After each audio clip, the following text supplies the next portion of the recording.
Imagine करो 2026 का दिसंबर का महीना चल रहा है और आप अपने गोल्स को देखते हो। ये वही गोल्स हैं जो कि आपने 2026 के स्टार्टिंग में लिखे थे और आप देखकर खुश हो रहे हो, आपको प्राउड महसूस हो रहा है क्योंकि आपने जितने भी गोल्स लिखे थे वो सारे के सारे गोल्स आप अचीव कर चुके हो। वो जो एग्जाम के अंदर आपने मार्क्स लिखे थे उससे ज्यादा मार्क्स आप अचीव कर चुके हो। वो जो आपने हेल्थ रिलेटेड गोल्स लिखे थे वो सारे गोल्स आपके पूरे हो चुके हैं और अब आपको खुद के अंदर बहुत ज्यादा प्राउड महसूस हो रहा है। बट एक मिनट, अब आंखें खोलो और इमेजिन करो, क्या सच में ये गोल्स तुम अगले कुछ महीनों के अंदर दिसंबर तक कंप्लीट कर भी सकते हो या फिर नहीं? तो आंसर है नहीं। पता है क्यों? क्योंकि ये जो गोल्स हैं, ये जो रेजोल्यूशंस हैं, ये तो तुम हर बार लेते हो। 2025 में भी कितने रेजोल्यूशंस तुमने लिए थे, लेकिन फिर भी दिसंबर आते आते क्या तुम उन गोल्स को, उन रेजोल्यूशंस को पूरा कर पाए? तो आंसर आएगा नहीं, बिल्कुल नहीं कर पाए। और ये तुम्हारी अकेली की प्रॉब्लम नहीं है। एक रिसर्च ये बताती है कि 95% लोग जो कि ये रेजोल्यूशंस लिखते हैं वो लोग अपने गोल्स को कंप्लीट ही नहीं कर पाते और फिर ये सोचते हैं कि अब हम इन गोल्स को अगले साल कंप्लीट करेंगे। तो आखिर सवाल ये आता है कि आखिर इतनी बड़ी प्रॉब्लम इतने सारे लोगों के साथ हो क्यों रही है? इसके साइंटिफिक रीजंस क्या हैं? और साइंस की मदद से आज मैं इन सारे रीजंस के सॉल्यूशंस भी बताऊंगा जिसकी मदद से आप अपने इन गोल्स को अचीव कर पाओगे। It's a new year, a fresh start. But let's be honest, is it actually new? Or are you just carrying an old brain into a new calendar? Think about last year. You started with the same fire. But within 14 days, the fire went out. New Year's resolutions often feel like the treadmill that keeps you running without any progress because over and over people will be like, I'm going to the gym, and then they don't.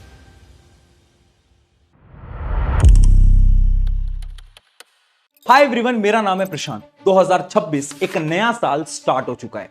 क्या लगता है इस साल के अंदर क्या तुम अपने जितने भी ये जो तुमने ड्रीम्स देखे हैं, ये जो तुम्हारे रेजोल्यूशंस हैं, क्या तुम इस साल के अंत तक इन सारे ड्रीम्स को अचीव कर पाओगे? क्या लग रहा है? क्योंकि रिसर्च के हिसाब से तो सिर्फ 5% ऐसे लोग होते हैं जो कि अपने रेजोल्यूशंस को कंप्लीट कर पाते हैं, जबकि 95% लोग इन रेजोल्यूशन को कंप्लीट नहीं कर पाते और आधे ही रास्ते में हार मान जाते हैं। अब अगर तुम्हें इन 5% लोगों के अंदर आना है ना, तो सबसे पहले आपको साइंटिफिकली ये समझना पड़ेगा कि ये जो दिमाग है ये आखिर तुम्हें बेवकूफ कैसे बनाता है और तुम्हें आखिर इन गोल्स को अचीव करने से पहले रोकता कैसे है। उसके बाद इन सारी चीजों के मैं सॉल्यूशन भी बताऊंगा एक एक करके।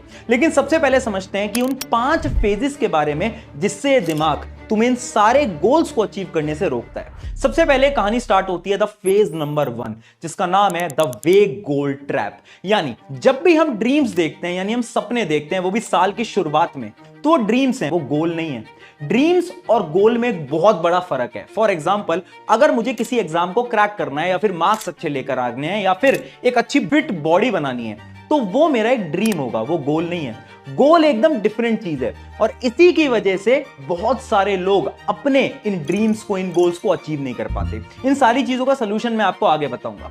फिर आता है फेज नंबर 2, जो कि है मोटिवेशन।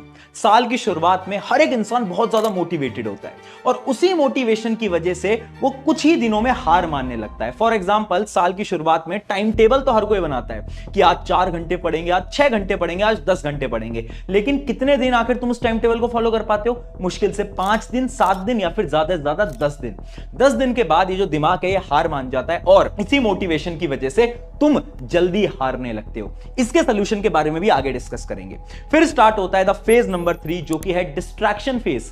यानी आपकी जो मोटिवेशन है ये तो गायब हो चुकी है, अब आप किसी भी छोटी से लेकर बड़ी चीज से इजीली डिस्ट्रैक्ट हो जाओगे। फॉर एग्जांपल, ये जो मोबाइल फोन है इससे आप डिस्ट्रैक्ट हो जाओगे, किसी मोबाइल फोन के गेम से डिस्ट्रैक्ट हो जाओगे, कभी दोस्तों से डिस्ट्रैक्ट हो जाओगे, तो कभी कहीं और डिस्ट्रैक्ट हो जाओगे। यानी डिस्ट्रैक्शन एक बहुत इजी चीज बन जाती है आप सभी के लिए। फिर आता है द फेज नंबर 4, जो कि है no results equals to no efforts. यानी होगा क्या? इमेजिन करो, मैंने सोचा था कि मैं बहुत फिट बॉडी बनाऊंगा, मैं 15 दिन जिम भी गया, लेकिन 15 दिन बाद ना मुझे कोई एफर्ट्स नहीं दिखे, यानी मेरे बॉडी के अंदर मुझे ज्यादा चेंजेस नहीं दिखे, जिसकी वजह से जो दिमाग है ना ये मुझे बेवकूफ बनाएगा कि यार कोई रिजल्ट्स नहीं दिख रहे, ऐसा कर तू मेहनत करना बंद कर दे, एफर्ट्स करना बंद कर दे। और होगा क्या? धीरे धीरे धीरे मैं जितने भी एफर्ट्स लगा रहा था मैं वो करना भी बंद कर दूंगा। और फिर आता है द फाइनल फेज, जो कि है लो एनर्जी या फिर गिव अप फेज। यानी अब होगा क्या? 30 दिनों के अंदर ये जो आपके शरीर है ये थोड़ा टायर होने लगेगा और फिर अंदर से आवाज आएगी कि यार गिव अप कर देते हैं, छोड़ देते हैं, अब अगले साल देखेंगे, जो होगा अगले साल देखेंगे, आज के लिए तो बस खत्म करते हैं। और ये जो 5 फेजेस हैं, इन 5 फेजेस के अंदर आप सिर्फ 30 दिन में अपने ये जो आपके गोल्स थे, जो आपके ड्रीम्स थे, इन सारे गोल्स, सारे ड्रीम्स को भूल जाते हो। और फिर अगले साल फिर ये शुरुआत होती है, फिर आप जनवरी में सोचते हो और मात्र 1 महीने के अंदर वो सारे गोल्स वापस से गायब हो जाते हैं। अगर आपके साथ भी ये कभी ना कभी हुआ है तो पहले तो कमेंट में यस जरूर लिखना, अगर नहीं हुआ तो कमेंट में नो भी जरूर लिखना। बट अगर हुआ है तो ये जो 5 स्टेप्स है ना, इन 5 स्टेप्स को हमें एक एक करके तोड़ना पड़ेगा और इसके साइंटिफिक सॉल्यूशन हमें समझने पड़ेंगे। सबसे पहले बात करते हैं द फेज नंबर 1, द वेग गोल ट्रैप। समझाता हूं। देखो, ये जो गोल है और ये जो ड्रीम है, इनके बीच में ना एक बहुत बड़ा फर्क है।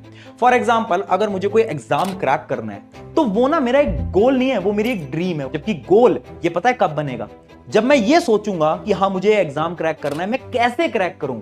इस एग्जाम को क्रैक करने के लिए मुझे डेली 4 या 5 घंटे पढ़ना पड़ेगा। कैसे पढ़ना पड़ेगा, कौन सी किताबें पढ़नी पड़ेंगी। और इसका एक और एग्जांपल मैं आपको देता हूं। इमेजिन करो मुझे बहुत फिट बॉडी बनानी है। अब ये क्या है, ये मेरा एक सपना है ना। अब ये गोल कब बनेगा, जब मैं एक रोड मैप बनाऊंगा कि ठीक है, अगर मुझे एक अच्छी बॉडी बनानी है तो डेली मुझे शाम को 1 घंटा जिम जाना ही पड़ेगा और उसकी एक चेकलिस्ट में बना लूंगा। और डेली जब मैं उन चीजों को अचीव करूंगा तो उस चेकलिस्ट पे मैं टिक करूंगा। अब ये करना पता है क्यों इंपॉर्टेंट होता है, क्योंकि ये जो आपका दिमाग है ना, ये थोड़ा डिफरेंट तरीके से काम करता है। इस दिमाग को ना गोल समझ आते हैं, सपने समझ नहीं आते। यानी जब आप गोल बनाते हो और वो जो गोल हैं वो अचीवेबल होते हैं, तो आपका जो दिमाग है ये आपको मोटिवेटेड फील कराता है और आप उस काम के प्रति ज्यादा मोटिवेशन से लग पाते हो। इसका एक बहुत जीता जाता एग्जाम्पल है जो कि है माइकल फिलिप्स। माइकल फिलिप्स एक ऐसे इंसान है ना जिसके पास ओलंपिक्स में सबसे ज्यादा गोल्ड मेडल हैं। और उन्होंने अपने बहुत सारे इंटरव्यूज के अंदर, इवन उनके कोच ने एक बात बोली है कि जो माइकल फिलिप्स है ना, ये ड्रीम नहीं देखते थे, ये नहीं सोचते कि मुझे तो ये जीतना है, वो ये नहीं करते, वो डेली गोल्स बनाते हैं। यानी वो ये सोचते हैं कि ठीक है, क्या आज मैंने एक प्रॉपर स्लीप ली, क्या आज मैंने ट्रेनिंग करी, क्या आज मैंने ये काम करा या नहीं करा। और वो चेकलिस्ट बनाते हैं और डेली कंसिस्टेंसी के साथ उस चेकलिस्ट पे टिक करते हैं, जिसकी वजह से वो इतने सारे गोल्ड मेडल जीत पाए हैं। यानी आपको क्या करना है, ये ड्रीम छोड़ो यार, अपने गोल बनाओ और उन गोल को डेली लिखो और उन गोल के ऊपर टिक लगाओ जब तुम उन गोल्स को अचीव कर पाओ। तो ये था आपके पहले फेज को तोड़ने की टेक्निक। अब आता है द फेज नंबर 2, मोटिवेशन। अब ये जो मोटिवेशन है ना, ये एक बहुत बड़ी प्रॉब्लम है। इससे होता क्या है ना, आप शुरू में तो बहुत मेहनत करते हो जिसकी वजह से आपकी बॉडी थक जाती है। अब इसी चीज को मैं एक एग्जांपल से समझाता हूं। एक एग्जांपल लेना, आपके पास एक गाड़ी है, आपको गाड़ी से एक दूसरी जगह में जाना है, लेकिन आपके पास सिर्फ 2 लीटर पेट्रोल है। अब अगर आप शुरू में मोटिवेटेड होकर उस गाड़ी को बहुत तेज स्पीड पे चलाओगे तो होगा क्या, उस गाड़ी की एवरेज गिर जाएगी और थोड़े डिस्टेंस में आपका पेट्रोल खत्म हो जाएगा। लेकिन वहीं पर अगर आप उस गाड़ी को एक नॉर्मल स्पीड पे चलाओगे तो शायद वो गाड़ी थोड़ा और लंबा चल पाए। और यही होता है हमारी बॉडी के साथ। यानी हम क्या करते हैं, शुरू में मोटिवेटेड होते हैं, सारी एनर्जी, सारी बॉडी के पेट्रोल को खत्म कर देते हैं और ज्यादा लंबा हम चल ही नहीं पाते, सिर्फ 7 से 8 दिन। उसके बाद क्या हो जाता है, हमें डिप्रेशन होने लगता है, हमें एंजाइटी होने लगती है और हमारा पढ़ने का या फिर किसी भी काम करने का मन ही नहीं करता। अब इस चीज का सोल्यूशन क्या है? इस चीज का सोल्यूशन ना एक बहुत फेमस बास्केटबॉल प्लेयर ऑलरेडी दे चुके हैं, जिनका नाम है द कॉब ब्राइन। अभी जो द कॉब ब्राइन है ना, इन्होंने ना एक इंटरव्यू के अंदर एक लाइन बोली थी, उस लाइन को बड़े ध्यान से सुनना। I do not negotiate with my self. I'm not negotiating with myself. ये बड़ी इंटरेस्टिंग लाइन है। उन्होंने ये बोला कि मुझे मोटिवेशन समझ नहीं आती, मैं ये नहीं करता कि मैं शुरू में मोटिवेटेड हूं तो ज्यादा प्रैक्टिस कर लेता हूं, नहीं, मैं डेली काम करता हूं, मैं खुद से नेगोशिएट नहीं करता। यानी मैं ये नहीं सोचता कि आज ट्रेनिंग करनी है या नहीं करनी, आज प्रैक्टिस करनी है या नहीं करनी, मैं हर रोज बिना किसी सेल्फ डाउट के प्रैक्टिस करता हूं। और यही तो सोल्यूशन है। यानी जो आपकी प्रॉब्लम है ना मोटिवेशन वाली, अरे मोटिवेशन छोड़ो, डिसिप्लिन बनाओ, हर रोज काम करो, चाहे थोड़ा थोड़ा काम करो, बट काम करना बहुत इंपॉर्टेंट है। इससे आपकी जो फेज 2 वाली प्रॉब्लम थी ये भी सॉल्व हो जाती है। फिर आता है द फेज नंबर 3, डिस्ट्रैक्शन। अभी जो फेज है ना बड़ा इंटरेस्टिंग है। क्यों? क्योंकि इस टाइम तक आपकी जो मोटिवेशन थी ना बॉडी के अंदर से, वो खत्म हो चुकी है। अब आप छोटी छोटी चीजों को लेकर डिस्ट्रैक्टेड होने लगोगे। अब इसी चीज का एक सोल्यूशन है जो कि मैं आपको रिसर्च के माध्यम से समझाता हूं। एक बार एक रिसर्च कंडक्ट करी गई थी 2009 के अंदर, जहां पर 96 लोगों को यह बोला गया कि आपको एक हैबिट बनानी है। वो हैबिट थी डेली वॉक करने की, जिसके अंदर कुछ लोग तो उस हैबिट को बना पाए जबकि कुछ लोग उस हैबिट को नहीं बना पाए। और जब साइंटिस्ट ने उनकी हैबिट्स को स्टडी करा तो ये पता चला कि वो लोग जो कि इस हैबिट को फॉर्म कर पाए वो लोग थे जो कि डेली थोड़ा थोड़ा वॉक किया करते थे। यानी उन्होंने क्या करा, सिर्फ 30 दिन 5 मिनट, कभी 10 मिनट, तो कभी कम 15 मिनट वॉक करा। लेकिन वो लोग जो कि हैबिट नहीं बना पाए, ये वो लोग थे ना जो कि कभी तो 1 घंटा वॉक करते थे, कभी 5 मिनट वॉक करते थे और कभी बिल्कुल ही वॉक नहीं करते थे। यानी अगर आपको किसी भी चीज की हैबिट लगानी है ना तो आपको वो काम डेली करना पड़ेगा, चाहे थोड़ा करो। अगर आप डेली करते हो तो हैबिट लगने लगती है। अब ऐसी हैबिट ना तुम्हें अपने डिस्ट्रैक्शंस के लगी हुई है, जैसे कि बहुत लोग हैं जो कि रात को सोने से पहले मोबाइल फोन चलाते हैं, सुबह उठते ही मोबाइल फोन चलाते हैं। अब ये हैबिट एक दिन में नहीं जाएगी। इस हैबिट को रिमूव करने के लिए तुम्हें थोड़ा थोड़ा काम करना पड़ेगा। यानी जो भी आपका गोल है ना उसके प्रति सिर्फ 1% इनपुट दो। फॉर एग्जाम्पल, अगर मुझे पढ़ाई करनी है तो आज मैं 10 घंटे नहीं पढ़ूंगा, मैं 4 घंटे से स्टार्ट करूंगा और हर रोज मैं सिर्फ 5 मिनट इंक्रीज करता हुआ जाऊंगा। और इसी को तो बोलते हैं the 5 minute more strategy.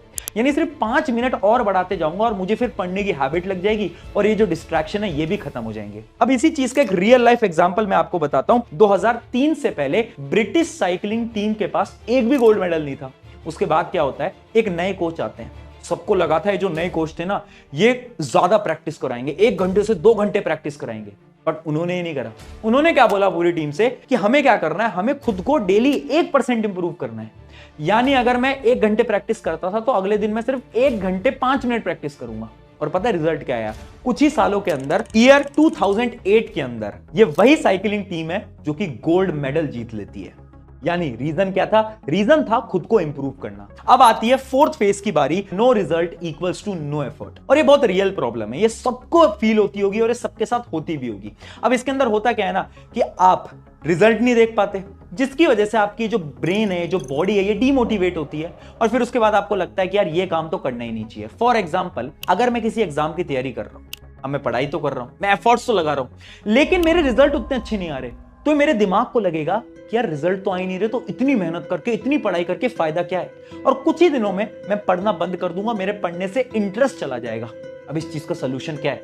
Solution बहुत सिंपल है, हमें ना खुद को रिवॉर्ड देने पड़ेंगे ताकि हमारे दिमाग को लगे कि अच्छा रिवॉर्ड मिल रहा है, चलो फिर तो ये काम कर सकते हैं। और फिर आता है द फाइनल फेज जो कि है लो एनर्जी या फिर गिव अप फेज। देखो होता क्या है ना, 90% लोगों के साथ ये प्रॉब्लम है कि शुरू के 10-15 दिन तो हो जाता है, पर 10-15 दिन के बाद एनर्जी कम महसूस होती है बॉडी के अंदर ना, ऐसा लगता है कि ये तो हो ही नहीं पाएगा, गिव अप करने का मन करता है, होता है नहीं। इसका क्या सोल्यूशन है? इसका सोल्यूशन है माइंडसेट। यस, बॉडी को ये दिमाग कंट्रोल करता है। अगर इस दिमाग को तुमने कंट्रोल कर दिया तो बॉडी ऑटोमेटिकली कंट्रोल हो जाएगी। अब इसी चीज का एक रियल लाइफ एग्जांपल मैं आपको बताता हूं। डेविड गोगिन एक रनर है। इन्होंने ना एक बार एक चैलेंज लिया कि वो कुछ माइल रन करेंगे। तो उन्होंने तो पहले सोचा था कि ज्यादा माइल वो रन नहीं करेंगे, वो 10 माइल चलते हैं, फिर वो 15 माइल चलते हैं, 20 माइल चलते हैं। ऐसे चलते चलते चलते उन्होंने एक रिकॉर्ड बना दिया जो कि था 101 माइल। और पता है वो उन्होंने कितनी देर में कंप्लीट करा? इस पूरी जर्नी में उन्हें ओवरऑल टाइम लगा 19 आवर्स 6 मिनट। और पता है उनके ये रिकॉर्ड को अचीव करने से पहले साइंस ये मानती थी कि एक नॉर्मल ह्यूमन इतने टाइम कॉन्टिन्यूअसली वॉक कर ही नहीं सकता। एक ह्यूमन कैपेबिलिटी है ही नहीं कि इतने टाइम तक बिना रेस्ट लिए चलता जाए। और जब उनका इंटरव्यू लिया गया तो उन्होंने बताया कि जो बॉडी है ना ये कुछ भी कर सकती है अगर तुमने इस दिमाग को रोक लिया, इसको कंट्रोल कर लिया, इसको ये बिलीव करा दिया कि हाँ ये बॉडी कर सकती है, तो ये बॉडी कुछ भी करना पॉसिबल हो जाता है। और यही चीज आपके लिए मैं आज बताने वाला हूं कि देखो यार, जब भी तुम्हें लगे कि यार टायरिंग हो रहा है, बहुत थकान हो रही है, इसको तेज करो, इसको स्ट्रॉन्ग करो। अगर इस दिमाग को कंट्रोल कर लिया ना तो बॉडी ऑटोमेटिकली 10 घंटे, 12 घंटे, 13 घंटे, 14 घंटे काम कर लेगी। और उन्हीं ने बताया 2 चीजें जो कि एक फिट